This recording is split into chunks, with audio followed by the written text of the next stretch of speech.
Selamat pagi, perkenalkan nama saya Nikada Intira Skaryantari. Pada kesempatan ini saya akan membahas beberapa materi di mata kuliah wawasan kependidikan yang sudah kita bahas pada satu semester ini. Adapun beberapa topik yang akan saya bahas, yang pertama yaitu konsep, makna, tujuan proses, serta mode pendidikan.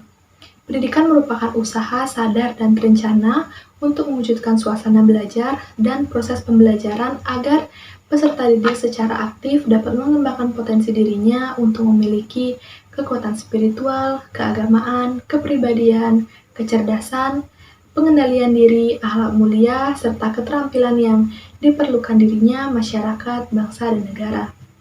Adapun proses pendidikan yaitu perencanaan, implementasi, evaluasi, serta refleksi. Yang pertama, perencanaan yaitu menetapkan tujuan pembelajaran serta menyusun materi.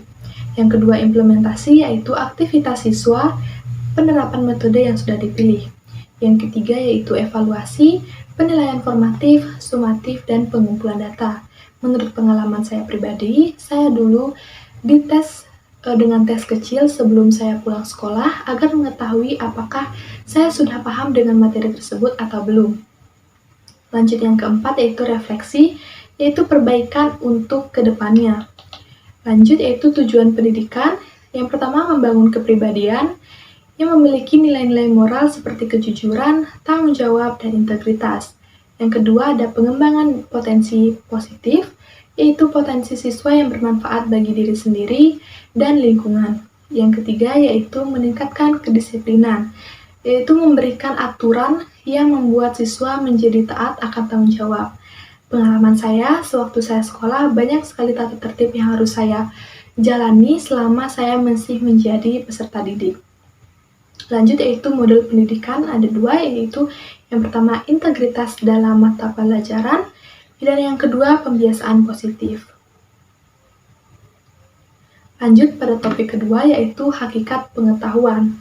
Yaitu pengetahuan adalah informasi akan suatu kejadian yang belum teruji kebenarannya. Secara etimologi, wawasan didefinisikan sebagai hasil etimologi, tinjauan, pandangan, dan konsepsi cara pandang. Ilmu adalah kumpulan pengetahuan yang sudah teruji kebenarannya dan disusun secara sistematis berdasarkan dengan metode ilmiah. Lanjut pada topik yang ketiga yaitu kurikulum. Kurikulum merupakan pengalaman belajar yang direncanakan dan dipandu serta hasil belajar yang diharapkan dirumuskan melalui rekonstruksi sistematis dari pengetahuan serta pengalaman. Apa itu pengembangan kurikulum? Yaitu merupakan suatu proses pemilihan, pengorganisasian, serta evaluasi belajar. Adapun model pengembangan yaitu berpusat pada subjek, yaitu pembelajaran yang terstruktur berdasarkan disiplin ilmu yang ingin diajarkan. Yang kedua yaitu berpusat pada peserta didik, fokus pada kebutuhan dan minat bakat siswa.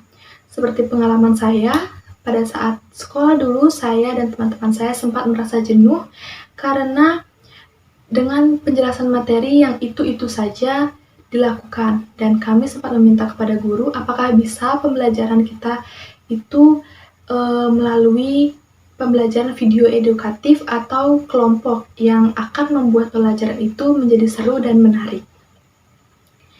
Lanjut yaitu berpusat pada masalah. Kita dilatih untuk berpikir kritis serta kreatif dalam memecahkan suatu permasalahan. Adapun juga desain kurikulum yaitu open kurikulum, closed kurikulum, serta guide kurikulum. Seperti yang kita ketahui juga, sebelum masuknya di kurikulum Merdeka ini, kita sudah menjalankan kurikulum sebelumnya yaitu kurikulum 13. Kurikulum 13 memiliki potensi yaitu pengetahuan, yang kedua keterampilan seperti berbicara atau menulis, serta yang ketiga adalah sikap, baik atau buruk, pemalu atau interaktif. Kurikulum 13 juga memiliki konsep yaitu pengajaran dari yang tidak tahu menjadi tahu, serta yang kedua adalah pendidikan dari yang tidak benar menjadi benar. Lanjut pada topik keempat, yaitu faktor determinan dalam pendidikan. Yang pertama yaitu faktor individu, kemampuan kognitif, seperti tingkat kecerdasan, kemampuan belajar, dan bakat siswa. Motivasi dan minat yaitu kemauan belajar, serta kesehatan, kondisi fisik, dan mental. Lanjut, faktor yang kedua, faktor sekolah, yaitu kualitas guru, kemampuan untuk membangun hubungan kepada siswa. Fasilitas dan infrastruktur yaitu kelas yang memadai untuk pembelajaran, serta kurikulum yaitu kebutuhan siswa dan perkembangan zaman. Dan yang terakhir, lingkungan sekolah, hubungan antara siswa, keamanan fisik dan emosional. Lanjut, standar nasional pendidikan. Di standar nasional pendidikan ini ada kompetensi seorang guru yang harus dimiliki, yaitu 4 kompetensi. Yang pertama adalah kompetensi personal, yaitu kemampuan kepribadian yang mantap, berakhlak mulia, arif, dan berwibawa, serta menjadi teladan bagi peserta didik. Menurut pengalaman saya sempat memiliki guru yang sangat bertanggung jawab atas tugas, murah senyum, bisa mengontrol emosi, dan sangat dekat dengan siswa-siswanya. Lanjut, yang kedua yaitu kompetensi sosial. Kemampuan guru untuk berkomunikasi dan berinteraksi secara efektif dan efisien dengan peserta didik, sesama guru, orang tua atau wali, dan masyarakat sekitar. Contoh juga pada guru saya yaitu pintar berkomunikasi dengan baik, memberikan motivasi, sangat adil kepada setiap murid, sangat peduli dan akrab pada murid. Lanjut, kompetensi yang ketiga yaitu kompetensi profesional, yaitu kemampuan penguasaan materi, pelajaran secara luas dan mendalam.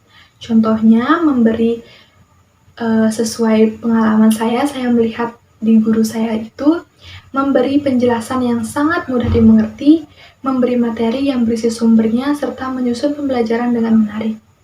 Yang keempat ada kompetensi pedagogi, yaitu kemampuan mengelola pembelajaran peserta didik.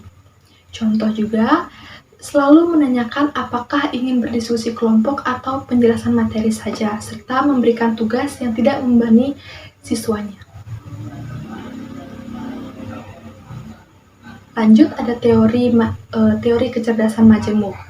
Dikembangkan oleh Howard Gardner, mengidentifikasi 9 jenis kecerdasan yang berbeda pada individu. Yang pertama, kecerdasan linguistik, kedua, kecerdasan logis matematis, yang ketiga, kecerdasan visual spasial, yang keempat, kecerdasan kinestetik jasmani, yang kelima, kecerdasan musikal, yang keenam, kecerdasan interpersonal, yang ketujuh, kecerdasan intrapersonal, dan yang kedelapan, kecerdasan naturalis, serta yang terakhir, yang kesembilan, yaitu kecerdasan eksistensial.